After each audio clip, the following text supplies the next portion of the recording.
Hello, I'm author and historian David Farrow. I'm an old Charleston boy, and I was a tour guide for about 20 years, owned my own tour company. 25 years ago, my friend videographer Pete Peters and I decided to film my tour because no tour had ever been filmed in Charleston. Did a video of my tour, and it was quite popular. It ran all over the country. I don't think we got a penny from royalties. But we're here today to celebrate those 25 years later, and boy, what a long, strange trip it's been. It's called Dusk, A Magical History Tour, because there have been so many changes in the last 25 years. As you saw in the introduction, Charleston has grown by leaps and bounds.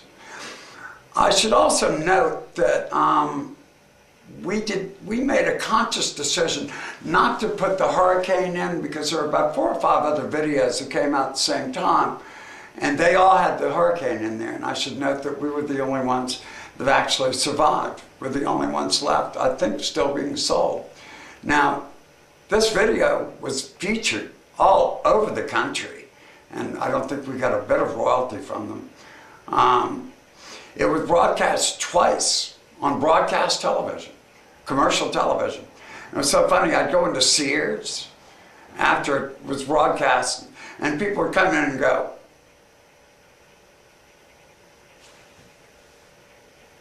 and I'd finally say, "Excuse me, can I help you?" Say, "You're that guy." I said, "What?" Say, "You're on ETV." I was like, "Oh, no, yeah." And it finally got to the point where people would go,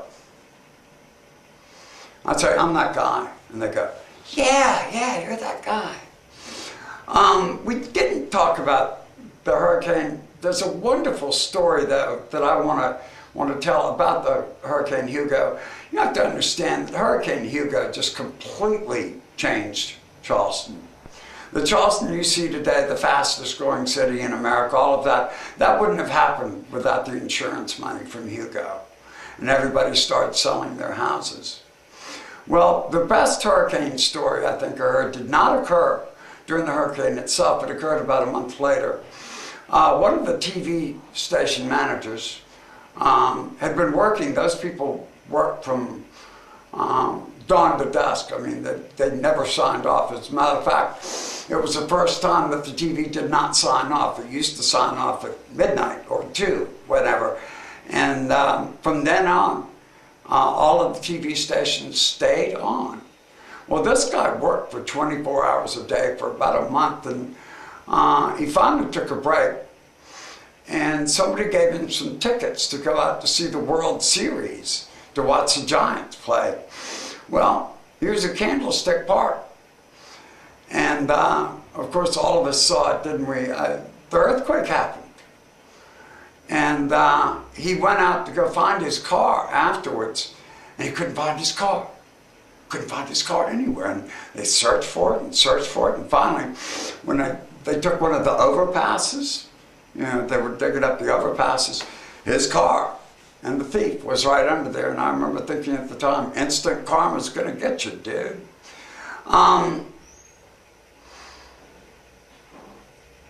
What a long, strange trip it's been. Not only with this video, I ended up giving tours for about 20 years. As I said, I had my own company.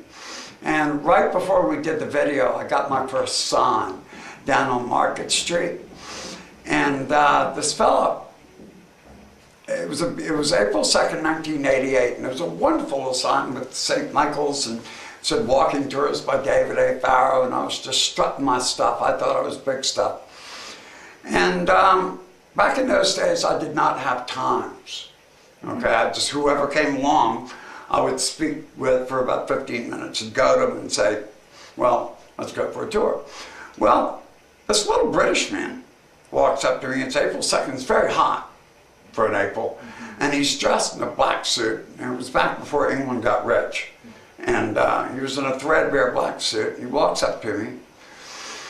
And he said, I'm sitting on the wall down in the market, and he says, excuse me, are you Pharaoh? I said, yeah. He said, do you know Mia? I said, well, no. Although Pharaoh sounds like a common name, but it's really not. So chances are way in the background, we're related. And he says, no, I'm from Yorkshire. Lots of pharaohs in Yorkshire. As a matter of fact, all the pharaohs are from Yorkshire, and launched for about 10 minutes. Yeah, back in 16, right? Well, I'm from Charleston, so I can't say money talks, right? So I'm sitting there, yeah. Well, all of a sudden, after about 10 minutes of this, across the market, I see the largest black man I could have ever seen, like Franco Harris big, and a small little child. And they're walking straight over at me. And he says, excuse me, are you David Farah? And I said, yeah. And he said, well, I'm from Mississippi, and I just want you to know, my name's Farah too, and I want my boy to meet a Farah. And so we chatted very congenially for about 5 minutes, and off he left. Well, little British man doesn't say a word. Does not say a word. For about 30 seconds, I let him hang, dear boy. And finally I looked at him and I said, and I suppose he was from Yorkshire. Did not find it funny at all. One thing I do want to say very quickly, if you're looking for political correctness, you come to the wrong place. We have left this video exactly as people spoke 30 years or 25 years ago. And I see no reason to change it.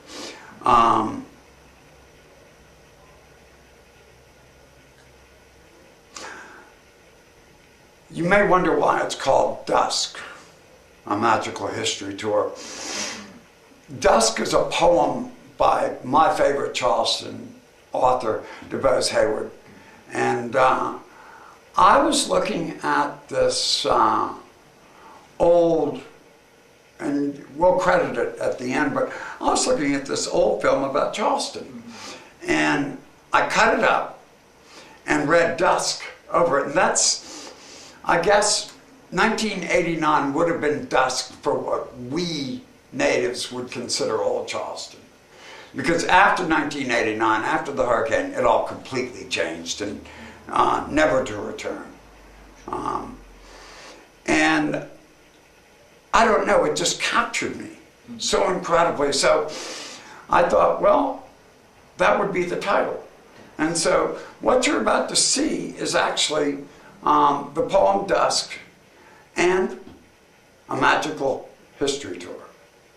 It's 25 years later, and I really hope you enjoy it.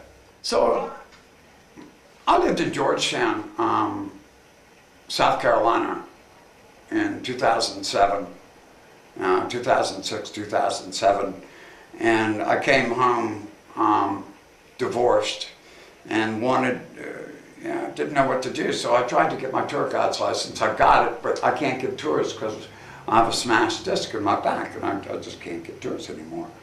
But I gave it a shot in 2008, right after I passed it, and I did okay, except my tour, as you can see from the video, is all interactive with the people.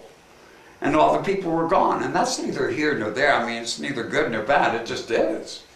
But what I found very interesting, remember earlier I said this is not politically correct. Well, I think now that you've come this far, you realize it's really not. But I was told that the Gullah Man story at the end just wasn't culturally sensitive. That people from Ohio were very dismayed and felt like I was mocking. Oh, no. And I was told to knock it off.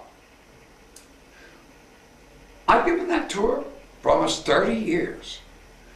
Really? Yes. But I had to make money, so I looked around. I started the Ghost Tour. I started the Ladies of the Evening Tour. and may give you a little bit of the ladies of the evening tour before we go. But I had to look around for something that wouldn't offend people. And so my favorite ghost story was the end of my ghost tour. And it was called The Two Bachelors. And it goes like this. Two guys move in together. And they're about 40 years old. They live down on Washington Street. They were bachelors. You could do that back then. No one would talk. And they lived together for about, 10 years. And everything went great. They're 50. And one guy was a big, strapping sort of fellow. He worked down at the port. The other guy, he was an accountant, kind of a pencil neck sort of fellow. But they got along fine. It was all good. Well, until one day, the skinny man gets sick. And the poor man has to take care of him.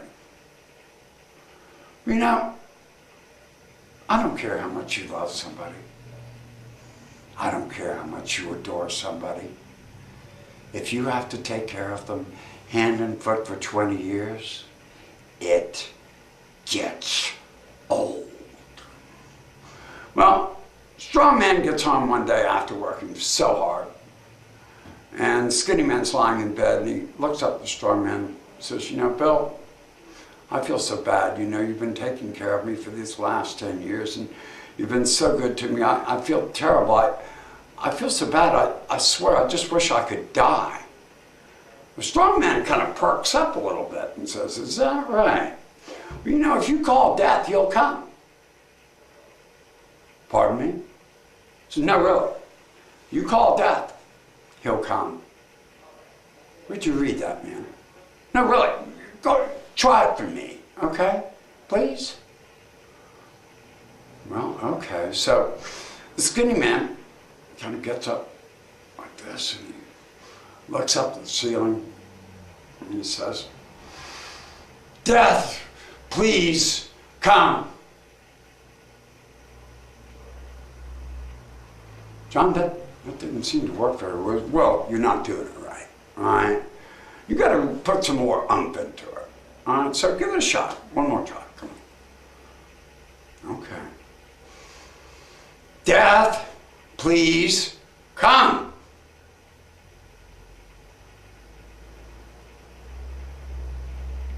Don, where'd you say you were? No, man, you're not doing it right, okay? Now this time you really have to concentrate, okay? Oh, God, okay. Death, please come. John, I just don't. You're not doing it right. That's not how you do it. This is how you do it. Death, please come. Skinny man lived another 20 years. Thank you very much. I hope you enjoyed it. We've got a lot on tap. My young friend David Lemax and I are about to put together a classic view of Charleston. We're going to interview a bunch of families. Look for it next year. Hopefully by next fall of 2015. Might as well give you, I told you I started the first body tour as well, Ladies of the Evening. Charleston Magazine got together with me, and we put together a tour made up of Jack Leland's article about the unholy city. And it worked back then because when you went to West Street and you went down St. Philip Street and all of that, there were still old, mean black families. And all the old hookers still lived there on West Street. And I would take people, it's very scandalous. Of course, now it's all very modern. And I don't think there's a black family within a mile and a half. Probably my favorite story from that one is this guy has a favorite girl. He's got a favorite hooker, and every time he comes to Charleston, he goes and he sees this girl. I mean, he doesn't even go and get drinks. Right? He goes straight to the house of ill repute. Well, one night he gets there, and the madam's there, and says, John, I'm really sorry, but Irma's booked up for the night, okay?